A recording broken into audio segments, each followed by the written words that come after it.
producer can make it through the live events. And we're going to start off with a little presentation from her, and then we're going to talk to her about the latest book and a whole bunch of other stuff. So let's get on with it right after this, shall we?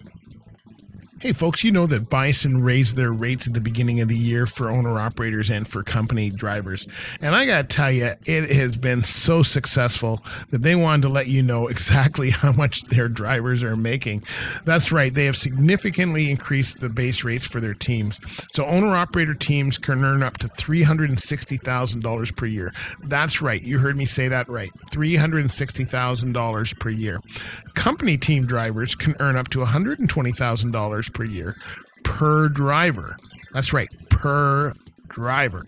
That's some big numbers, right? They have a wide variety of Canada-only dedicated team positions available for folks to choose from, and Bison has a steady freight to keep the teams moving. So if you want to significantly increase your base rates, then you want to make sure that you sign up for that. Now, Bison has also increased the base rates for owner-operators. Owner-operators running Canada only can earn up to $185,000 per year.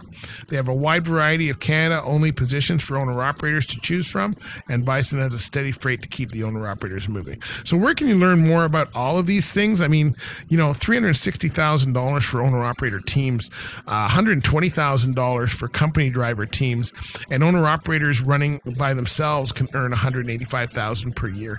Canada only. Folks, that is incredible. Well, the best place to go is to go to bisondriving.com. And while you're there, while you're talking to the team, would you let them know that you heard about it from the Lead Pedal podcast?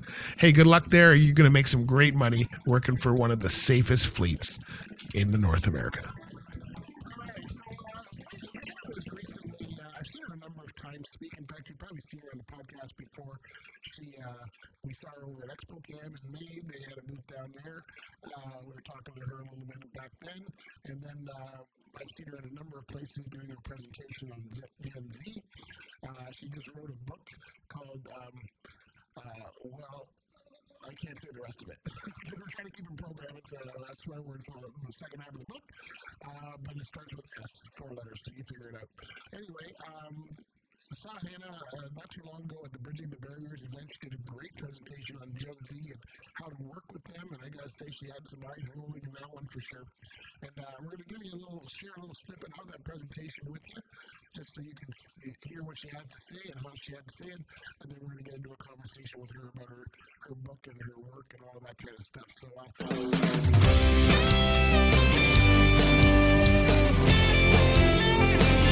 through Generation Z. Generation Z is a bit of a question mark. I don't know, some of you might have kids who are Gen Z, maybe some of you have siblings who are of this generation, and you're just like, I don't really understand them. Well, that is what we are here, that's what I was looking for, thank you. That's what we are here to do today. So what has your experience been like? There was a video up here, I'm just gonna walk you through it quickly. It's a video of a Gen Z walking up to a door, taking out their phone and texting their friend to tell them that they're outside. Has anyone seen that? Have you seen someone do that where you're like, you know, you could, it's wild. There's this thing called knocking. You could do that. Maybe that's been your experience. Maybe you've worked with them and you've interacted with them in a meeting and they've used words where you're just like, what on heaven's earth is that supposed to mean? I have literally no idea. I'm so confused. Maybe you've managed them and you've tried communicating with them on a regular basis, but they just aren't on the same wavelength as you. Maybe you were like, we should go for a drink and get to know one another and we can be really good friends. And then they were like, yeah, we could have a tea with HR at the office present, because they're uncomfortable and you're like, how am I supposed to do this? Well, that's what we're going to talk about today. So Generation Z, the Centennials, the Zoomers, the Rainbow Generation, Generation Solo, they go by so many different names. We're gonna call them Gen Zs. They were born between 1997 and 2012. There are 72 million of them, and I am so happy to be one. But you know, before I got this presentation rolling, the first time someone asked me to give it, they were like, can you come and talk on Gen Z? I was like, yes, absolutely, would love to. What do you want me to say? And they were like, I don't know. Give us some information from the next generation. Tell us something. So the first thing that I did to start was I went to a Starbucks and I sat down and I asked every single person that asked me, what's the first word that you think of when you think of Gen Z? So I could get a temperature check and understand. And these are the words that I heard. The biggest ones are the ones that I heard the most often. The smallest ones were the ones I only heard a couple of times. But you can see student, tech guru, future, screwed, economically screwed, environmentally screwed. These were the words that people used, screwed all over. You've got opportunities, you've got hopeful, you've got stylish, you've got interns and smart. There's so many different things that are used. But before we really dive into this, I want to start with a story. And I'm sorry, my presentation is a little funky. I'm going to try and fix it here for a second. But when I was still a student in university, oh, it's not even on the screen there. It's going to stay as is. When I was a student in university, I did my university degree online. I loved it. I did it pre-COVID. I was kind of one of the first students who I had known to do this. And I moved to Florida because I was like, I can. It's kind of cool. When I was living there, I got into wakeboarding, and I started wakeboarding professionally. Loved my life, was living an amazing life, was working as a substitute teacher, was doing my degree online, trying to finish, had built this amazing, amazing life for myself. And then I graduated, and COVID hit. And I was like, awesome. What are we going to do now? And because the borders were shut down, my whole family lived in Canada, we had a business here, it was important that I came here. Otherwise, I was looking at getting, my first year of a job where I could get 2 weeks of vacation and borrow 1 year into my first year, but not have it until my second year when quarantine was 14 days. Sounds like a recipe for disaster. So I moved home, I started working in my family business, which I had not expected and not imagined to do. And it was really hard. But before we keep going in that story, I want to start a game. So in 2025, what percent of the workforce do you think is going to be Generation Z? What percent? What do you think? 50%. 50%. So we've got, sorry, I should have given you these. We got 12, 27, 52, and 18. 52. 52. So it's going to be 27. 2025, we're going to have 27% of the workforce being just like me. You might be like, I don't understand you at all. Well, that's why we're here today. How many hours a week does Generation Z spend on their phone? Do we think it's 22, 55? Is it 14? Is it 45? What do you think? 55? Oh my gosh, everyone thinks it's 55. It is 45 hours a week. My word. Can you imagine that? I spend 45 hours a week at work. I don't have any time for anything else. I'm hitting 45 hours a week on their phone. What percent of Gen Z says that technology is going to affect their decision to work at a company? What do you think? Is it going to be 72, 65, 91, or 52? 91, yeah. We got some good guessers in here. It is, in fact, 91% that say that's going to affect their decision, where they want to go, what they want to do, who they want to work with, where they want to be involved. What percent of Gen Z says that there's a better way to get an education? What do you think? A better way to get an education. What do you think? 73. Good guess. 73% of Generation Z.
All right, I'm here with Hannah MacDonald, who I just saw talk on stage. Amazing talk about Generation Z. Hi, Hannah. How are you? Hi, doing great. Thank you so much So for having apparently me. you're Generation Z and I'm Boomer thing. Whatever your first group was. You're a boomer. I sat down the first string. So now we've talked a number of times. I've seen you present a number of times. Amazing presentation. Really would encourage anybody to hire you to go out and do that for their company. Thank you. Because there was mostly HR people here. They were all asking you questions, which I was waiting to see how you were going to answer. I was honestly so worried because it's been a day of kind of not too many questions, and I was like, the end of the presentation's going to come. We're going to be done. I was not expecting anything, so I was we're very. All looking for people like you, like your age. That's what we're looking for. We're trying to figure out this model, and all the things you're saying we're doing, but it's not resonating. So Yeah. So if you're finding the same thing in your work, you work for Better Group. Yes, I work for the Better Together group of companies. Which is a family business. We'll Yes. be that clear that you do work for your parents and all that. Yes, I do.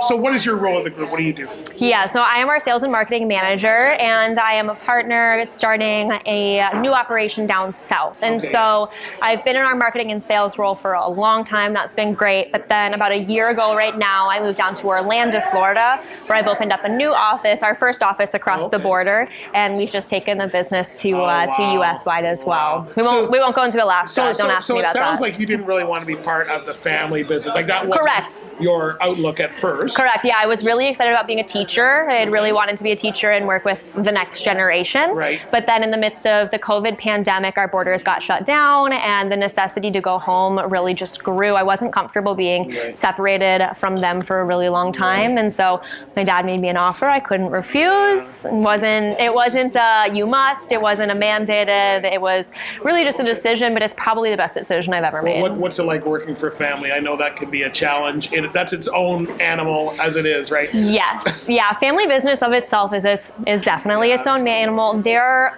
are some of the most amazing moments possible and some of the hardest moments possible. Right. When you bring all of you, because that's really what it is. It is all of me. It's my entire family. It's everything that I care about and really value into your working life and your career. It's high stakes every day. What happens when things go south? This is one thing, because I've tried to get my kids into my business and, worried, say, okay, like next week when you break up with whoever or whatever and life changes, the business still goes on. You still need that. You're still an employee. Yep. How does that work for you guys? Have you thought, and you don't have to tell me details, but I'm just curious as to you're now in a family business and you're young, like life's going to change a number of times for you. Absolutely.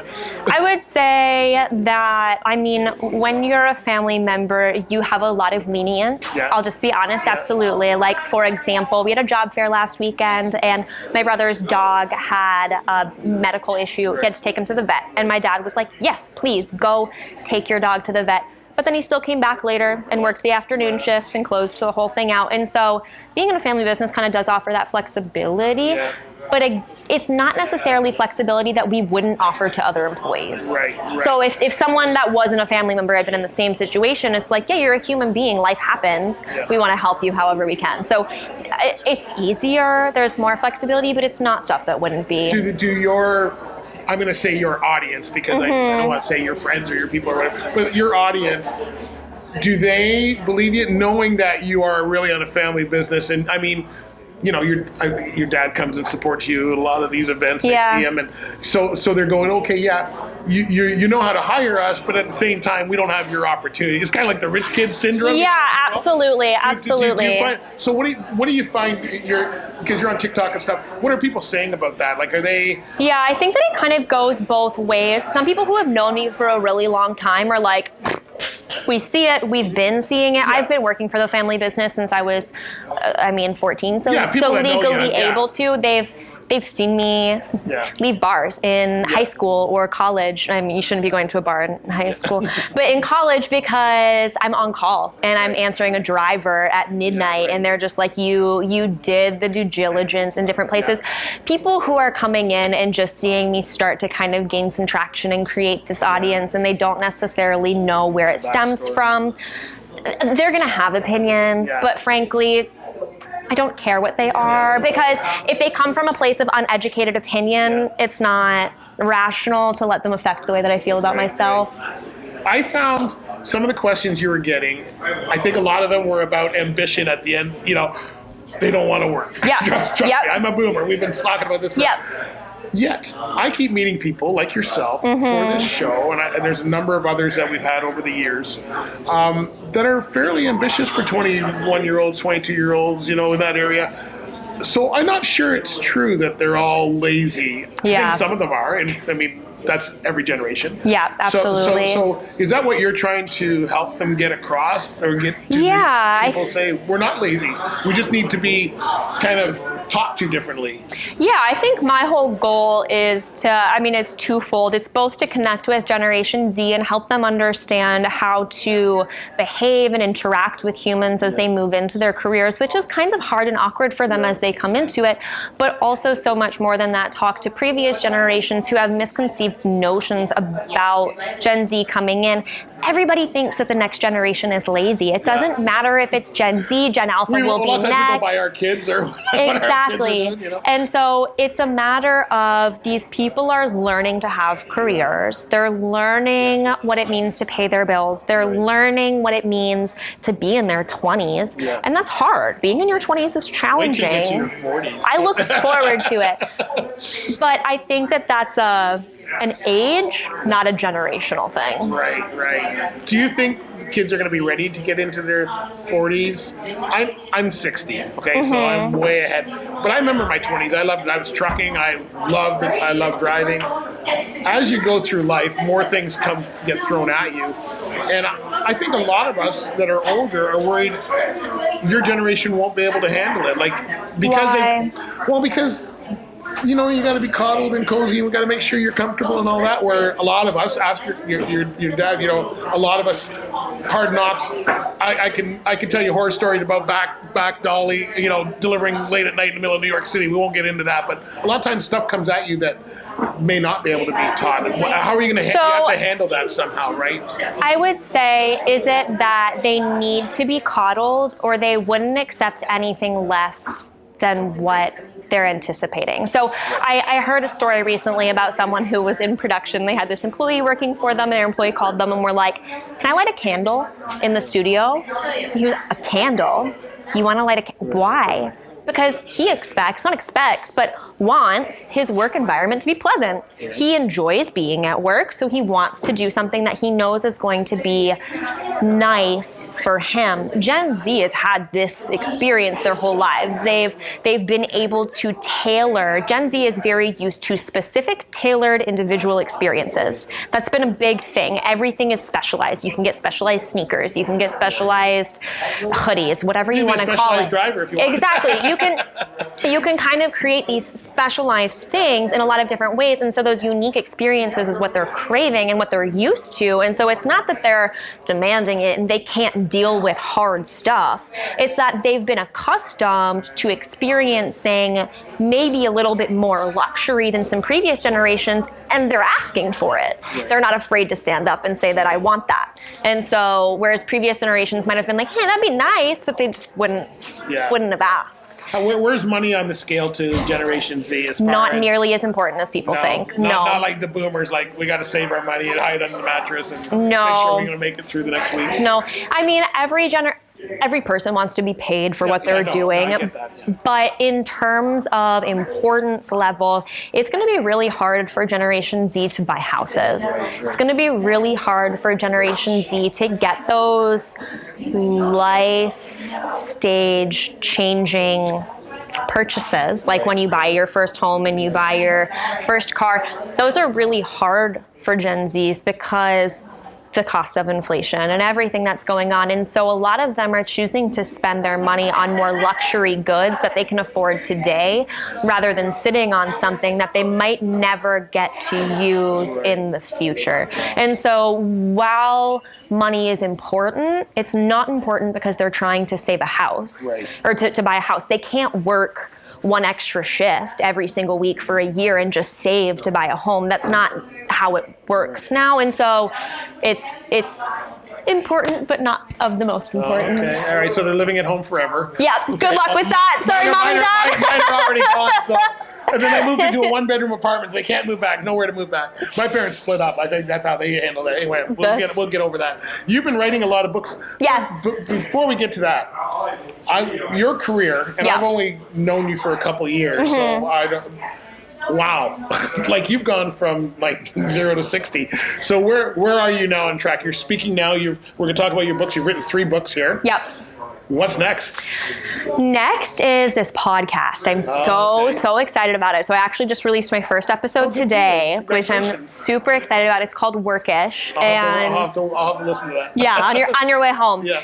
The concept is generation, the next generation, whether it be Alpha or Gen Z as they come up, don't necessarily know how many different job opportunities are ahead of them. And as someone who owns a staffing agency, I've seen some of the most insane, obscure jobs that you can possibly imagine. Like last week I talked to somebody I'm looking for a scuba diver who can help me patch underwater pools. I'm like, that's a random job. Exactly. You would have no idea that that's a thing. And so my goal with this is to bring different professionals in to talk about the jobs that they're doing and help kind of create a resource for the next generation to understand where they want to go with what they're doing. So that's my next project. I'm so excited about. It's amazing to see where you're going. Let's talk about your books. Yes. You got a couple. We'll talk about this one last. Okay. What's this one you got? This one. So this is a book for hiring professionals. If you're looking to hire somebody, it talks about the 3 I's, which we call intensity, intentionality, and integrity. Okay. It talks about why they're important and gives you a couple questions that you can be asking to candidates as you're interviewing them to make sure that they're hitting some of those really hard value skills that you're looking for in an employee. And then it's a log that will help you kind of keep track of everyone that you're working and talking to. Okay. And yeah, that's this one. Very cool. And then this one's the employee guide? This one is the employee guide. So this is a little bit of anything and everything, from how to write your resume, how to dress when you're going to your interview, how to shake somebody's hand, some of those really normal key foundation concepts that are really valuable when you're going out to interviews. And then it also has a calendar on the backside to help people keep track of what they're doing so that they don't miss their appointments, because I'm sure lots of people... Is it different shaking hands and stuff from us boomers to... Do you do that differently now? Like shaking hands and stuff. No, definitely dressing not. Appropriately. Okay, that's but still. I mean, yeah, it's a little different. I just think it's more people don't know how, and they're uncomfortable because they haven't. Because if a kid experienced 3 years of COVID from the time that they were 14 to 18, they're coming into their adult life, and they're like, I don't know how to do this. I don't know. Shake your hand. It keeps throwing me off because I'm 60. 3 years out of my life is not been that big a deal. Like, we went through COVID, but actually that was a rest. 3 years out of my life, however, was a massive part of it. And so I have to work myself. Okay, we'll talk about this one. Now, this one we have to cover the name, and it's not that it's not a good book. I did buy this one, but the name, and it's a swearing name starting with an S. I'll leave that alone. It is. Well dang. Well darn. well dang. But tell us about because I think this is. I'm interested to read this. Yeah. So this actually started out as a passion project. It started as love letters from me to different people in my life of different things that they've taught me through different experiences. Right. And so that's how it started. And then it turned into a memoir about all of the different lessons that I had learned kind of just through different people in my life, and is a little bit of it was created to give to my daughter one day when I have the opportunity to have her. Okay. But when I'm 40 and she's 20, she's not going to want to listen to me. And so I wrote this book at 20 so that I would have the opportunity to speak to her from her perspective. I wrote mine at 55. Nice. The same idea, though. I actually started it at 21. My kids will read it when they're 55. There you go. Well, that's great. So this has been well received. How's it been going? It's been out how long now? It's been out since the spring, since May. Right. Writing a book. I saw you in Quebec at Expo Cam. Yes. And I think it was coming out right after that, or just coming out. Yeah, I think so. No one writes a book to earn a bunch of money. It's they're big business cards, but I mean, for speakers, it's credibility. Exactly. And you know what? It's funny though. I'm like you. I write a book and then I move on. I don't worry about selling a lot. I've got 6 books out. But the last one, some guy made a YouTube video that's an artist and said, I don't know why more people are not reading it. It's because I'm not marketing it, but I've marketed too much stuff. That's my problem. But no, it's like you are inspiring people. Even just writing it. Yeah. I'm sure. What was the process like for you writing it? How long did it take you to write the book? So it took me probably 13 months from beginning to publish. And I would say probably 6 to 7 months of writing the original piece. That was probably one of the most therapeutic things I've ever done in my life. Just going through, not only working through my own emotions in every single moment, but the things that I learned from everything was really valuable for me. And it was a growing. Self-publish? Yes, I did. Yes. Yeah. So you got the control. Oh, absolutely. I had thought about some other publishing concepts, and ultimately it just wasn't the right decision. Well, congratulations, because I know I don't care how thin or thick the book is. I've done everything from coloring and cartoon books to stuff like what you're doing and this kind of stuff, right? So it doesn't matter. They all take time, they all take effort, and they all take kudos to you. Thank you. Where can people go to buy the books or learn more? Because This one is Amazon and Barnes & Noble, and then these 2 are both on Amazon. Okay. And you can just, the S word is where you can find this one, and then these ones you can find through the author bio in it, or just Better Together group. For those of you who are old enough and want to actually know, email me and I'll send you back the actual site. For those of you who may be age appropriate or not able, we don't want to swear on. Ironically, I don't swear that much actually through the book. I just think it's a real good attention grabber. It is, and like I say, we're on. But for the kiddos, we'll cover it up. We don't know who's listening. We'll for the kiddos. Anyway, that is great. Thank you so much. Where can people learn more about you and hire you to? Because I've seen you speak 2 or 3 times now. It's been amazing every time. So I'm sure people want you to come out to their companies. I am super, super happy to do more speaking. I'm loving getting more interested in it. You're great. You're energetic. You're moving. You're trying to keep up. Oh my gosh, I can't sit still. I actually almost gave you a warning prior. I was like, I'm not going to be as still. They can definitely connect with me on LinkedIn, Hannah MacDonald at the Better Together group, or you can just send me an email Hannah at bettertogether. Don't mail her. She doesn't like mail. She can't. Don't send me mail. You don't have your own website for the book? Not yet. Very soon it's coming.